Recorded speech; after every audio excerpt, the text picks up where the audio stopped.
Bonjour. Partagez quelques idées. Si je parle de base de données de la conscience, je veux dire par là, ces points de vue, comportement, comment la personne agit et réagit. Pas dans le sens du système nerveux, parlons du système nerveux, comment le système nerveux fonctionne, c'est-à-dire point de vue anatomie. Non, c'est pas ce que je veux dire. Je veux dire comportement. Base de données dans une entreprise, c'est un ensemble d'informations, ensemble de données, destinées peut-être pour rendre la gestion facile, accessible et facile. Il sert aussi comme un moyen d'archivage. On fait recours à cette base de données pour avoir une bonne gestion. Lorsqu'il s'agit de l'être humain, c'est-à-dire le comportement de l'être humain, est-ce que c'est la même chose? Base de données dans l'entreprise ou une institution quelconque, il y a un rythme. Il y a un puisque, donc ce qui implique qu'il ne change pas. S'il change toutefois, c'est lorsqu'on change. On change le programme. C'est-à-dire on change le programme. Mais l'être humain n'a rien à voir ici. Il est ici, c'est-à-dire il applique. Il fait recours à cette base de données.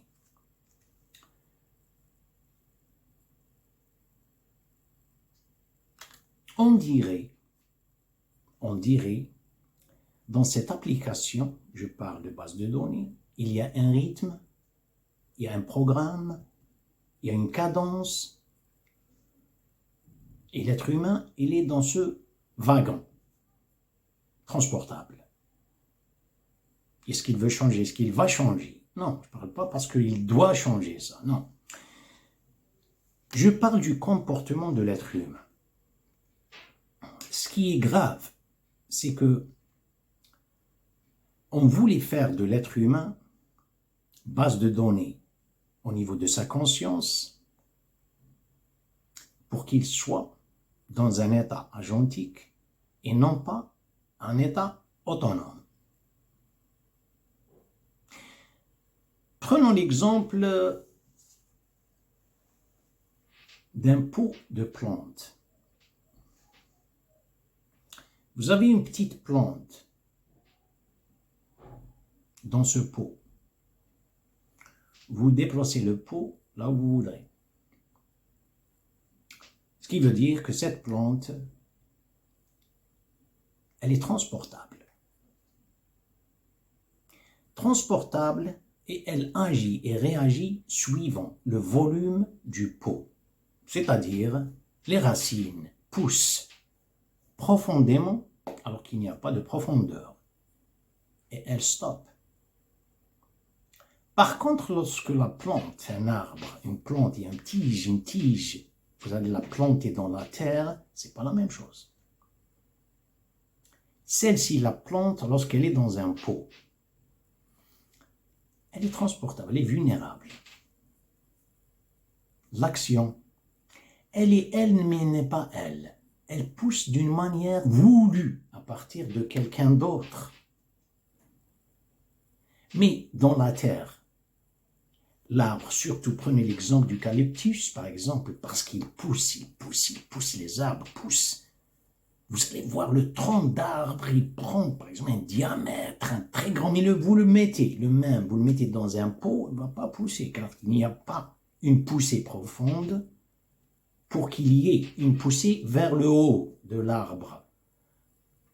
Voilà ce qui se passe avec l'être humain. Il n'est pas au courant de cette plateforme, base de données. Il agit et réagit à partir de quelque chose alors qu'il n'est pas au courant.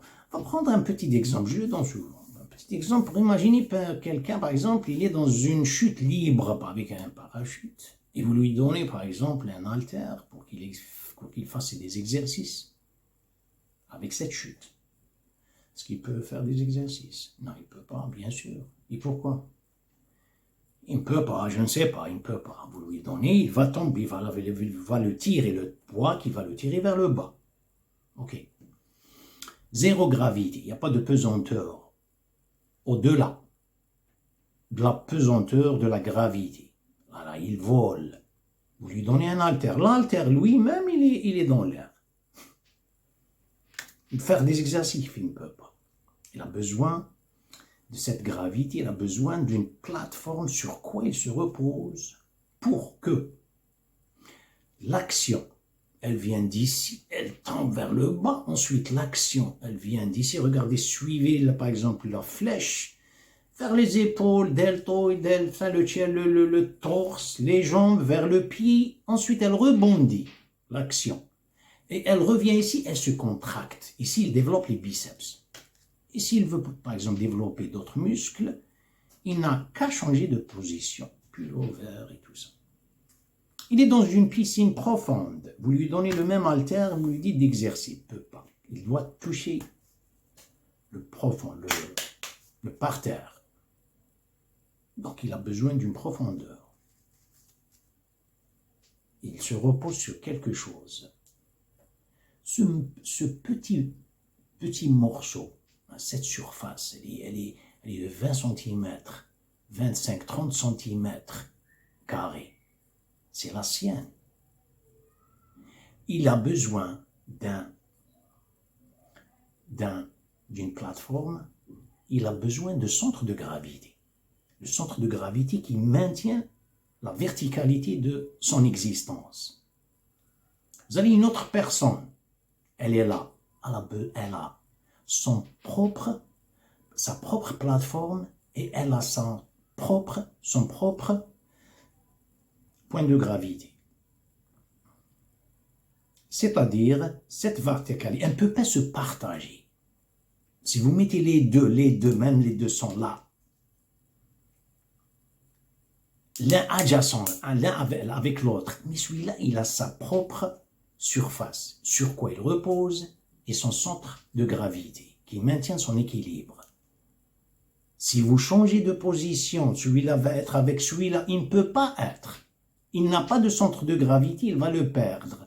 Le centre de gravité de celui-là, il va être ici au milieu, pour maintenir l'équilibre, la balance.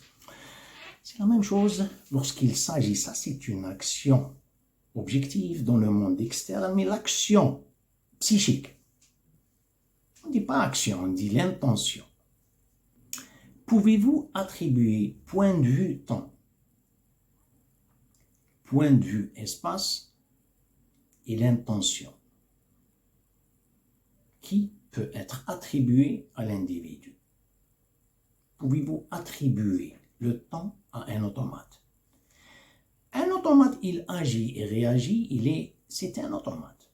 Vous ne pouvez pas lui attribuer du temps, il n'a pas de temps.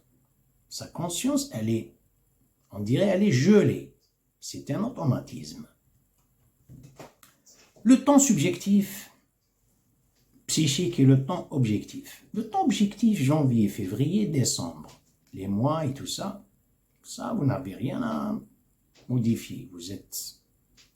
Vous vivez dans ce temps, vous n'avez rien à modifier. Vous n'avez aucun contrôle qui s'applique sur la majorité, sur les gens, sur le monde. Le temps subjectif, c'est pas le mot, on dit le temps psychique, c'est votre présence d'esprit dans le moment. Pour maintenir ce centre de gravité, l'intention soit la sienne. Ici, il peut agir et réagir. Regardez, maintenant, je donne cet exemple. Ça, c'est son centre de gravité. Celui-là, A. Ensuite, il bouge. Il est là, il bouge. Vous pouvez lui donner une dimension. Il agit, il réagit. Regardez, c'est élastique. Mais il a son centre de gravité sur lequel, à partir d'où parvient son action.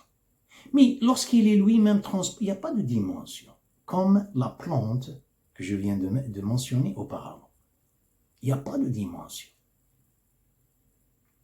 Le mot spontanéité et tout ça, comme on dit spontané, je suis spontané, ça c'est un mot, les gens peuvent vous juger de cette façon.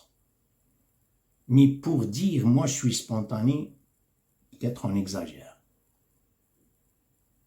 Le spontané, si l'action va prendre, je vais prendre un petit exemple, je sais c'est un peu compliqué, parle des valeurs morales. Je ne parle pas de base de données dans l'entreprise. Un moment, avec le moment, l'instant après, il diffère du moment qui le précède. Vous ne pouvez pas laisser l'être humain avec un programme lorsqu'il s'agit des valeurs morales dans la vie. Vous ne pouvez pas. L'être humain, il veut tout le temps lui-même, il crée un programme, ensuite il souffre, car la situation qui s'expose dans un futur immédiat, lointain, elle est différente. Lui, il veut rester avec un programme, base de données, dans la conscience. C'est pas normal. Comment vivre avec les situations lorsqu'il y ait un centre de gravité que j'ai bien juste de donner, à partir d'où il agit et réagit. Vous avez tout le temps, vous avez aujourd'hui regardé la foule, parler de la fête de l'amour. Regardez, la fête de l'amour, c'est le 14 février, par exemple. Je ne suis pas contre. Mais ce qui se passe ici, c'est une habitude. C'est une foule dans un wagon. C'est une foule, c'est une ambiance, c'est une fausse ambiance. Mais vous n'êtes pas au courant qu'un jour a consommé 364 jours d'amour. Ça c'est un petit exemple. Je donne un petit exemple. On est tout le temps contrôlé, conduit par la foule, ce qu'ils font. Regardez. Ce qui est écrit dans le Coran lorsque les prophètes, quand ils viennent, lorsqu'ils parlent avec les gens, ils se sont habitués, voilà, avec le sacré de l'idolâtrie, ils se sont habitués jusqu'au point, vous allez dire, on va laisser ce que nos ancêtres nous ont laissé. Et regardez ce que c'est. Et alors, pour les libérer, pour leur donner c'est-à-dire une conscience cosmique, ils choisissent une conscience d'une tribu. Voilà l'être humain comment il est. Ensuite, il y a une logique, ensuite ça va devenir base de données. Merci pour votre attention, que Dieu vous protège et à la prochaine.